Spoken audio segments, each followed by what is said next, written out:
story about stuttering. When I was running around making 5-8 presentations a day, raising money even if we didn't need it, Baring Brothers, the great old investment bank from, 1650 or whatever, was one of our major shareholders, along with the Bank of England, the Church of England, the Kuwaitis, etc. And if the big hitter was going to be at the presentation, I used to go give it myself. So I'm informed Lord Baring was going to be there himself. So we went to and this is before Baring Brothers got fucked up and they lost 7 billion pounds in one day and they sold the company for $1 or €1 or something. So I'm making the presentation, and this is in the flip chart days. And I give the presentation, and in those days, the presentation would start at 1. I went to about 2, answer questions to 2:30, and then we'd have lunch, big lunches, pork, all kinds of shit, cigars, and then you used to go for a nap after lunch.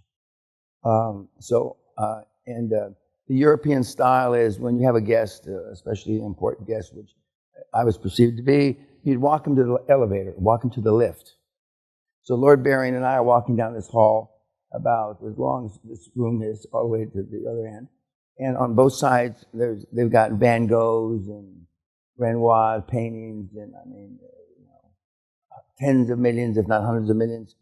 No security, no nothing.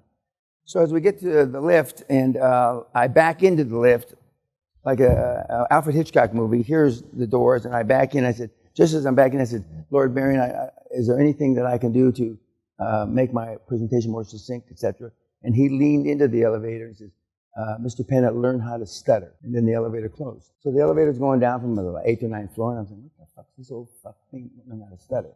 And what he was saying is I was too slick. And I was a slick cocksucker.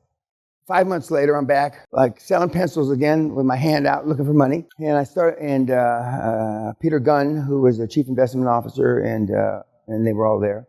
And I used to bring in a lot of juniors because I was considered entertainment, because I was a world-class speaker, and I was gonna, and I could more or less prognosticate the future as I, top of markets, etc. So I started a presentation, Lord Baring. And everybody just roars. And then Gunn, chief investment officer, stood up and says, we're going to take up our rights. That means they're going to take up their portion of the shit I'm selling. Whatever I was peddling at the time. It might have been preferred shares at that time in my career. And so then we went off to lunch and got fucked up like normal. But I was too slick. That won't be your problem, kids. There's nobody in this room that's even remotely too slick. And yet I practiced. Just fucking do it. Subscribe now.